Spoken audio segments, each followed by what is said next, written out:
Баштайлы.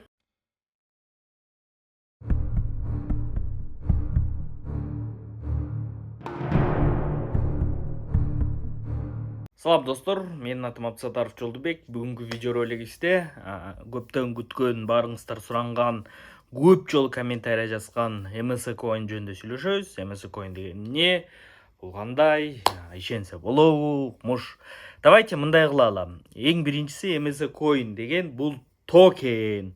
Ушуну баарыбыз мээбизге түйүп алалы. Бул криптовалюта эмес, бул токен. Себеби бул BNB Smart Chain аттуу блокчейнде жайгашкан токен болуп эсептелет. Бул криптовалюта эмес. Криптовалюта болуш үчүн өзүнүн блокчейни болуш керек болчу. Ал блокчейн иштеш керек болчу. Ошонун ичинде жүргөн основной валюта болуш керек болчу. Ошондо гана MSC Coin бул криптовалюта катары санасак болот эле. Бирок азыр бул жөн гана токен. Ал эми жакында блокчейн чыгат деген бул жөн гана сөз. Эми мындайча айтканда это обещание деп койсок болот. Андай болсо менде деле жакында мен деле бул жерге азыр үйүмдүн жанына ракета урам и жакында мен Марска учам. Ошондо получается мен деле кыйын экенмин да. Демек эмне ракета курула элек, демек мен кыйын эмесмин. MSC Coin'дун криптовалюта, то есть эмеси боло элек, блокчейни боло элек, так что ал криптовалюта эмес. Эми бүгүн давайте вообще бул кандай, бул кантип иштейт, ана мына дегендерди кое туралы. Бүгүн эң главный бир нерсеге көңүл буралы. Жакында эле кечегине эле биз 1 миллион 200 миң там холдерлүү болдук, ушунча адам биз инвестор болду дешип аябай укмуш реклама кылып атышат болгон жерден, болгон тешиктен мындай блогерлердин видео роликтерин чыгарып атышат.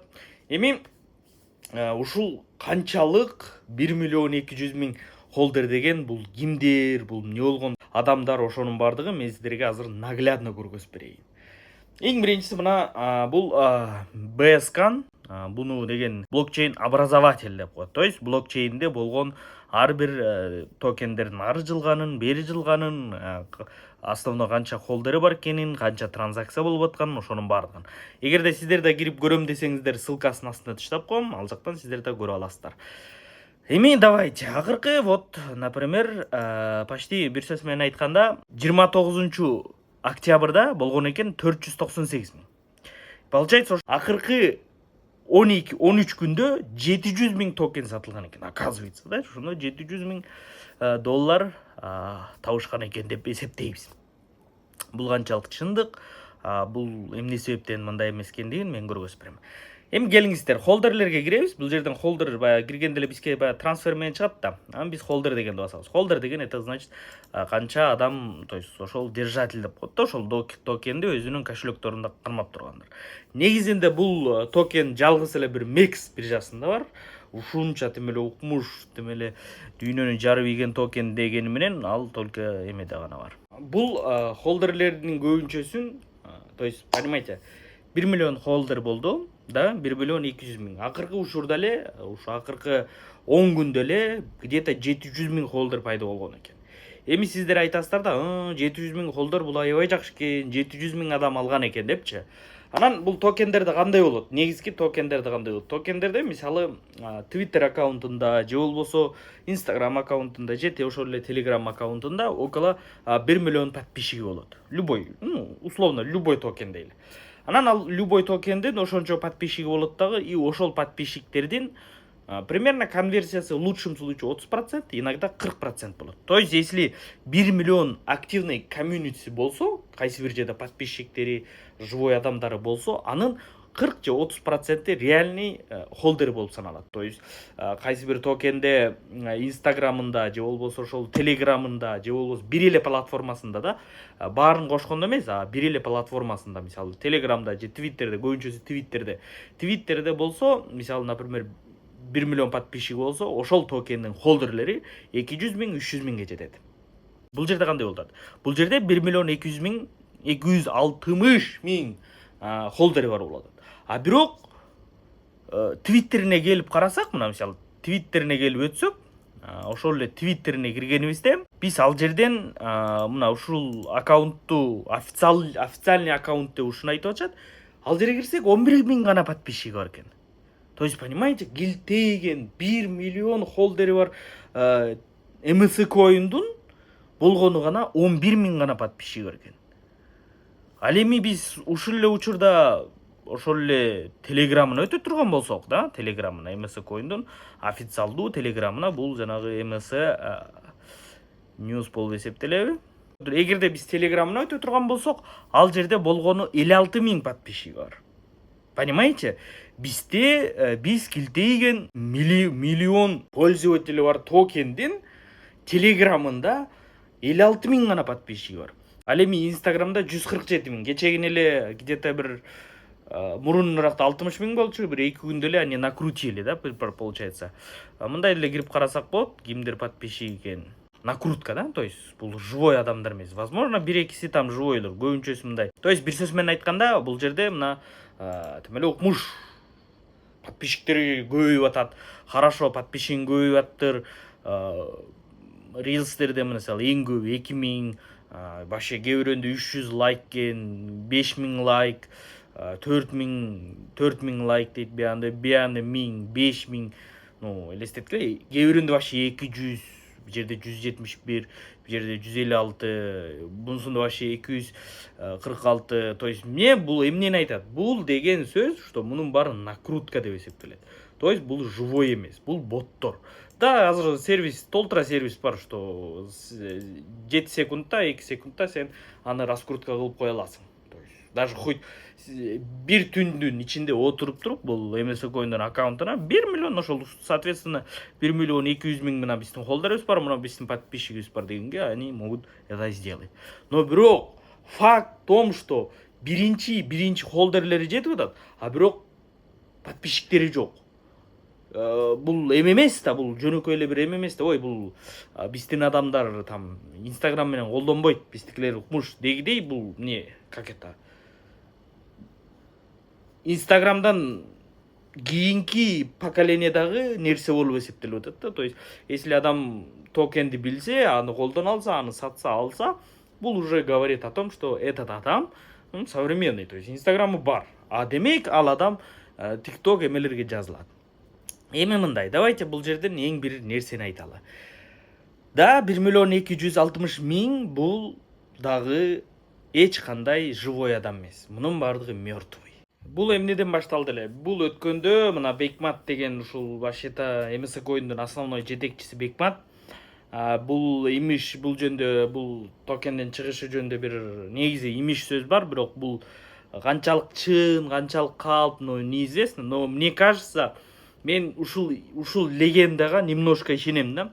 Мындай легенда бар, бул деген Бекмат, бул асмандан түшүп калган түмөлө укмуш криптотрейдер эмес. Бул ошол жанагы Тивкоинда иштеп, элди жана стейкингтеп алдап, элдин акчасын канын акырында ошол элди акыркы добейт этип акчасын соруп кеткендеги эң акыркы жана смарт контракт эмеле укмуш болтабыз стейкинг деп нурландар чыккан, билесиздер. Алар жөнүндө мен видеода чыгаргам, что вот Тивкоин эми пирамида болуп калды деп, эмне себептен стейкинг иштебейт деп түшүндүрүп бергем. Ошол кездеги именно стейкингти жасап чыккан бала мына ушул болчу. Нурландын жанында жүргөн бала ушул болчу, Бекмат болчу. Эми бул Бекмат мындай болуп атат, Нурландын айтуусу бир видеосун көрүп калдым эле. Ал жерде мындай деп айткан, баягы элди, что да, вот биз силерди алдадык, короче, мы вас всех кинули, короче, все, акчаңар жок деген смыслда видео чыгарган эле Инстаграмына. Кийин аны өчүрүп салды.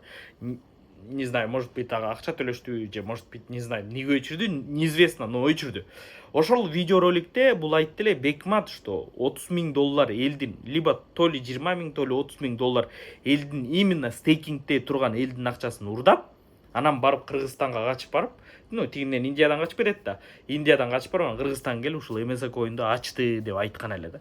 Ну, эми там прямой текст менен айткан эмес, но основной суть ошол эле болгон, ошентип айткан. Ал бала ушинтип качып кетти, биздин элдин акчасын урдап кетти. Вот ушундай, ошон үчүн ошол себептен там стейкинг жабылып калды, ошон үчүн выплата жүрбөй калды деп Нурлан айткан. И негедир мен ошол Нурландын ошол сөзүнө негедир ишенем. А бирок, ну, Нурлан ким экенин баарыбыз эле билебиз, ал канчалык туруп көзүңдү момундай бетиңди карап туруп, бир көзүн кыйшайтпай, бир оосун кыйшайтпай туруп калып айтат. Так что ал имиш сөз канчалык чындык неизвестно. но бирок суть в том, что именно ушул бала өткөндө тим эле укмуш мына биз жакында Байбит бир жага чыккандабыз, укмуш болгондабыз деп Байбитке офисине, Дубайдагы офисине барып, мына ушул экил сүрөттөрдү чыгарды эле. Анан ошондон кийин эле башталды. Байбит бизди вот листинг кылат, если биз 1 миллион 200 миң холдерибиз болсо деп. Эми мен түшүндүрүп берейин, эмне себептен Байбит ушундай требование кылат, эмне себептен. Мунун бардыгы мындай требованиялар же болбосо мындай талаптар бул Чампенжау дегенден башталган, Binance'дын жетекчиси. Binance'дын жетекчиси мына баягы баарыбызга белгилүү болгон мемкоин Shiba Inu, Dogecoin'дон кийинки мемкоин Shiba Inu чыккан мезгилде Binance өзүнө листинг кылып алган. Элдин баары сурашкан, как так, Чампенжау, сен эмне себептен мындай шиткоин, это же шиткоин, бул деген мемкоин деп эле элди алдап аткан коин. Сен эмне себептен сен ушул токенди өзүңө листинг кылдың? Неге мынтип атасың десе, ал мындай деп жооп берген. Мен эгерде любой разница жок, ал токен мемкоин болобу, темкоин болобу, жөн эле бир пустышка болобу, айырмасы жок. Главный анын комьюнитисинде, то есть колдонуучулары 1 миллион 200 миң адам боло турган болсо, анда мен смело, разговор жок, мен өзүмө листинг кылып коем деп айткан. Эгер 1 миллиондон, конечно, ашык болсо. Ошондон кийин мемкоиндар үчүн, бардык мемкоиндар үчүн, любой другой токендер үчүн бир мындайча айтканда бир порог, мындай неофициальный порог пайда болгон да. Если сен Binance'га чыккың келсе, 1 миллиондон ашык пользователь, холдерлериң болуш керек. Ошондо сен ошол жака чыгасың деген. Анан өткөндө барганда Бекмат менен болгон жолугушада Байбиттин жетекчилери айткан. Хорошо, MS коинин шиткоин болобу, лох коин болобу, картошка коин болобу, айырмасы жок. 1 миллион 200 миңден ашык холдеринг болсун, смело, ошого жеткиле, смело листинг кылабыз деген. Анан не кылышты? Булар ушул жетишти, туура разговор жок. А бирок кандай жол менен жетти? Ошону угуп туруңуздар. Мунун бардыгы накрутка болуп эсептелет. Кээ бир ушул аккаунттарда мына скриншотторун көрсөңүздөр болот. Кээ бир пользовательдер айтып атат, менин 500 кошелегим бар дейт. Бир айтып атат, менин 50дөн ашык кошелегим бар деп атат. То есть даже жада калса мына Моурекинде видеоролик чыгарышты, что вот ушундай кылып сен там жасасаң болот, канчалык көбүрөөк Trust Wallet'те, то есть Trust Wallet'те, MetaMask'та любой жерде ошо кошелекту дублировать этип кете берсең болот. И каждый раз разный адрестери чыгып кете берет. И получается сен даже 500 эмес, даже 1000-2000 кошелекке чейин бир эле аккаунттан жасасаң болот. То есть булар ошентип дублировать этип, анан каждый раз сатып алышып эле, мисалы же сатып алышып же офистен которуп, анан и ар бирине бирден которду. Эгерде акыркы мисалы даже жада калса могу трансферлерди көрсөңүздөр, мына карасаңыздар, жалаң переводдор бир бүт деле бир мындай бир перевод жок да, что там 100, 200, 300, бүт только бир бүт кеткен. Анан эми то есть булардын бардыгы чисто накрутка болду да, чисто накрутка. Эми сиздерге суроо.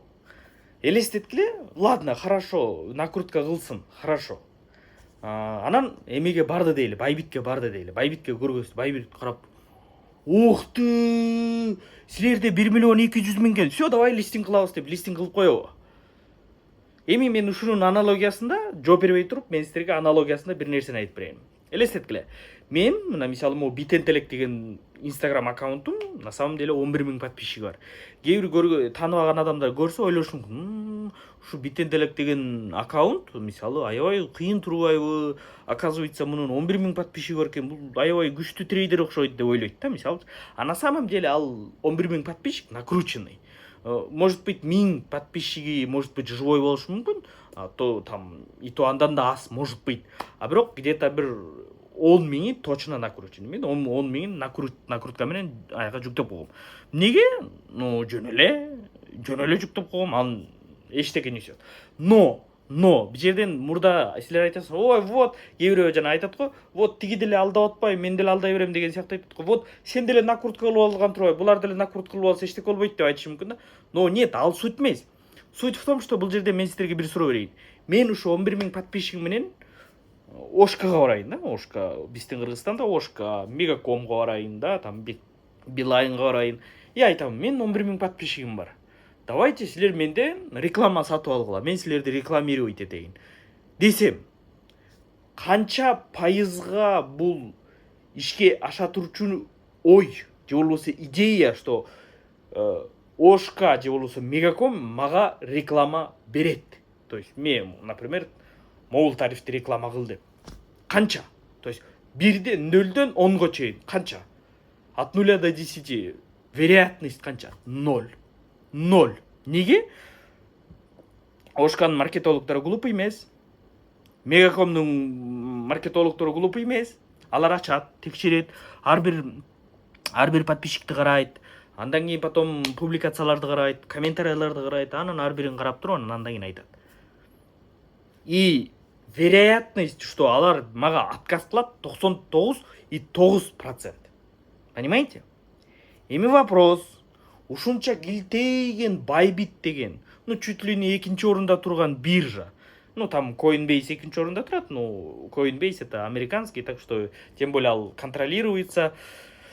Анча деле эмес, так что экинчи орунда деп коелу Байбит. Экинчи орунда турган Байбит өзүнүн репутациясын барын тыштап салып, тыштап салып, анан көзүн жууп туруп эле давай дейби? Нет.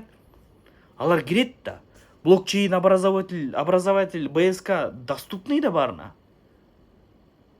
Алар кирет, карайт. Акыркы учурда болгон мисалы транзакцияларды карайт.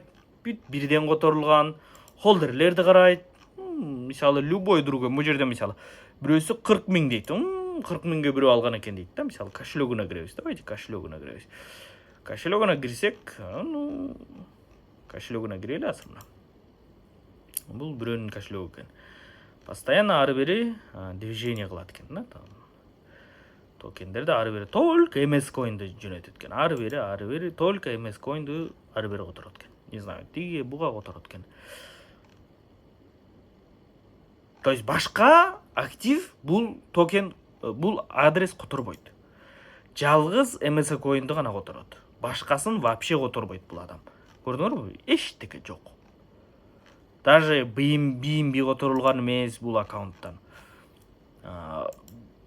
Только жалгыз эле, мисалы бул жерде 33 000 дейт бирөөсү. Бүт MS Coin карасаңар, бүт MS Coin. Бүт только бир эле жалгыз эле бир эле токен бар. И кошелегунда только бир эле токен, башка токен жок.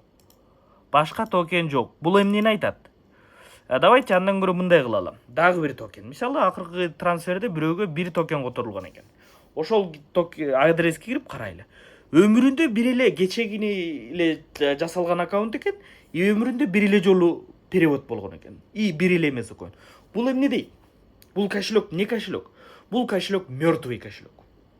Бул активный кошелек эмес. Бул деген сөз, мисалы, бул баягы бул вообще бирөөнүн эле аккаунту да, жана мен айтып атам го, каждый адам там чуть ли не 2000, 3000, даже 5000ге чейин токен чыгарып, то есть кошелек ачып алса болот. Бир эле Trustwallet'те же болбосо MetaMask'та туруп. Так что это не проблема. Эми вопрос. Хорошо, 1 миллион холдер кылдың. Бардың. Бирок эмне себептен Байбит 1 миллион 200 000 холдер болгондон кийин гана мага кел деп айтып атат. Эмне себептен ал Байбитке ошондо гана кызыктуу болот? Неге? Это банальный трафик деп коет. То есть, мисалы, мен эле бир, биздин Кыргызстанда Аргенбай, мен эле мисалы алып алып эле Аргенбай болгон видеосуна сүйрөп эле, видеосуна эле түшүрө берсин. И всегда мен эле реклама кыла берсин. Условно 5 миллион подписчик бар, кечке реклама кыла берсин. Мени любой тигини тартса деле, муну тартса деле мен жанында жүрөм да. И всегда дайыма мени отметка кылдат. Не болот? Менин аккаунттарым не болот? Как минимум менин аккаунтум 200 000, 300 000 подписчикке учуп кетет. 1-2 күндүн ичинде эле. Даже бир жуманын ичинде эле. То есть муну мен эмнени айткым келди? Көрдүңөр, мага трафик келди. Мага 400 000 подписчик келди. Живой адам келди. Эми 400 000 киши мени карайт. Бул Жолдубек ким, эмне кылат болду экен деп мени карап турушат. Ошол эле сыяктуу Байбитке деле бул 1 миллион 200 000 холдер алып кел дегенде, Байбитке деле 1 миллион 200 000 пользователь келсин деп атат өзүнө. Понимаете? 1 миллион 200 миң холдер келип менин платформага кирип алып ошол сенин лох МС коинуңду ары бери сатып мага комиссия төлөсүн деп атат. Понимаете? Тупо обычный бизнес. Ну, бизнес, да? 1 миллион пользователь келди, Байбитке акчасын салды, там $100 салды, не знаю, $200 салды, ошол лох коинди, МС коинди ары бери которду, досуна которду, там тууганына которду, пир-ту-пир менен колдонду, дагы комиссия таштады, башка жака которду, дагы комиссия таштады. То есть бир сөз менен айтканда, ага трафик келип атат. Байбиттин аккаунту реклама болуп атат. Эми вопрос. Өзүңдүн холдериң 10 миңге жетпеген холдер. Бияка тартып алдың. 1 миллион 200 миң деп тартып алдың. Кыйын болуп. Бардың. Баягы билесиздерби? CoinV дегенге Tifcoin листинг болот дегенде CoinV эмне деп айткан? Tifcoin'ду. Бизге пользовательдер регистрация болсун, анан ошондон кийин биз силерди листинг кылабыз деген. Эл регистрация кылышкан. 1000ге жетпеген адам. Может быть 500 адам. И ошондо көрүшкөн да, что ким экен. Анан листинг болгон эмес. И бул жерде дагы так эле ошол нерсе болот. Мынтип көзүн жумат да, мынтип жазаганын көзүн жумат да айтат. Хорошо, МС коин. Мындай кылалы. Бир сага ссылка берели. Ошол ссылканы общий комментиңе айт, чтоб бизге регистрация болсун деп. Анан если даже бизде регистрация аккаунту болгон болсо деле, ошо через твой ссылка өтсүн, биз аны фиксировать этип калабыз. Ошентип өтсүн, анан хотя бы бир 200 миң пользователь бизге подписка, то есть регистрация кылсын, анан смело сени листинг кылабыз дейт. Кантип 200 миң верифицированный адамды табат, если даже 200 миң деп айтса. Силер ошондо кимди алдайм деп атасыңар? Хорошо, Кыргызстандын апаларын алдай бергиле. Макул, там пирамидада, Эйвенде, сетевой маркетингде жүргөн эжелерди алдай бергиле. Может быть, алар ошону жакшы көрүшөт, ошентип алданганды жакшы көрүшөт, может быть. Аларды алдасаңар болот. Но бирок силер кантип Байбиттин маркетологун, система безопасности отурган бизден, сенден, ошол Бекматтан, Исрадинден 10 эсе билимдүү адамдарды кантип алдайлы деп атасыңар? Исрадин монтип калпайтып жүргөндөн кийин кантип алдайлы деп атасыңар? Могу видеосун көрсөңөр. Сымыктанган бир машиналар бар, билесиңер, эмне экен? Tesla деген. Tesla компаниясынын администратор Бекматтан сөйлөштү. Tesla менен немис коинун байлайбыз. Бул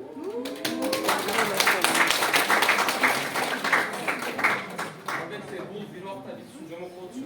Мисалы, лично мен үчүн бүгүнкү күнү жомок эмес. Elon Musk Tesla немис коин менен байлап берейин деп. Elon Musk. Бул эмне? Elon Musk бизге айтты дегенде. Бул силер канткен тасыңар вот. Вообще түшүнбөйм, да? Андан кийинкиси могул видеороликтер толтура жүрөт, МС коин деп жазсаң деле укмуш Кытай деле, Японусу деле, Индейси деле, тиинси деле, мунусу деле видеоролик тартылат го. Булардын бирөөсүн эле текшерип чыктым, бирөөсүнө кат жаздым, аны мына морекил кыска кат жаздым. Жазсам мына мындай бир видеоролик $600. $600 и все. Сенин болгон лох коинуңду любойуңду реклама кылат экен. Көрдүңөрбү? Кыргызстандык, билбейм, бул Кыргызстанбы же Казакпы, не знаю. Бул баланын прайсы болсо $300. Ну ладно, там мунуку деле $600. То есть где-то элдин акчасын алып тияка бияка коротуп атат. Бирок ошол адамдардан зачастую чынына келгенде ал адамдардан эч кандай польза деле келген жок да, ал ошол. Көрүп койду, какой-то бир шиткой. Может быть, бир-экөө сатып алды. Бирок булардын баары кимге направлен? Булардын баары ошол Кыргызстандагы апаларга направлен. Жанагы криптовалютанын кысын түшүнбөгөн аялдарга, эжелерге, ошолорго түп-түз жасалган нерсе да, типа, вот көрдүңөрбү, там кайсы бир блогер, там 50 миң подписчиги бар, 100 миң подписчиги бар блогер биз жөнүндө айтып атат, жакында биз дүйнөлүк масштабка чыгабыз дешет. Эми туугандар, дагы дальше видеороликтер чыгат. Бул гана биринчи гана бөлүгү. кийинкисинде дагы мен ошол сиздерге толук кандуу дагы изяндарын көргөзүп берем. Андан тышкаркысы бул дагы бир эмесин айта кетейин. MSC Coin stable coin болот деп атат. Именно ушул MSC Coin stable coin. Мына кечегинки видеороликте айтылып атат, бул кыз айтып атат. Аны бияка чыгарбай эле коеюн, а то страйк жиберет. Билебиз. Эгерде MSC Coin stable coin болсо, долларга байланса, анда бүгүнкү 1 миллион сомго алып аткан, 100 миң сомго алып аткан эжелер мен сіздерге айтып коеюн, зачем алып атасыңар. И плюс ошол эле учурда эгерде сен барып офистен алсаң 200 сом экен, биржадан алсаң, өзүңүздөр көрүңүздөр, мына биржада азыр 1 доллар, да, 1 доллар 85 сом. То есть бул неге мошенничество, бул деген мошенничество эмес, баары сонун эле болуп атпайбы, ушундай жетишкендикке жетип атпайбы деп айтып атасыңар го. Ошо ушундай жетишкенге жетип аткан адам 1 долларлык нерсени 200 сомго сатып атканы бул мошенничество эмеспи? Это другое, да, бул башка нерсе да. Мен түшүнбөйм дагы, туурабы? 1 доллар 85 сом турган нерсени элдерге 200 сомдон сатып атканы бул мошенничество эмеспи? Бул эмне? Эми туугандар, саламатта калыңыздар. Ушул видеороликти баарыңарына жөнөтүңүздөр.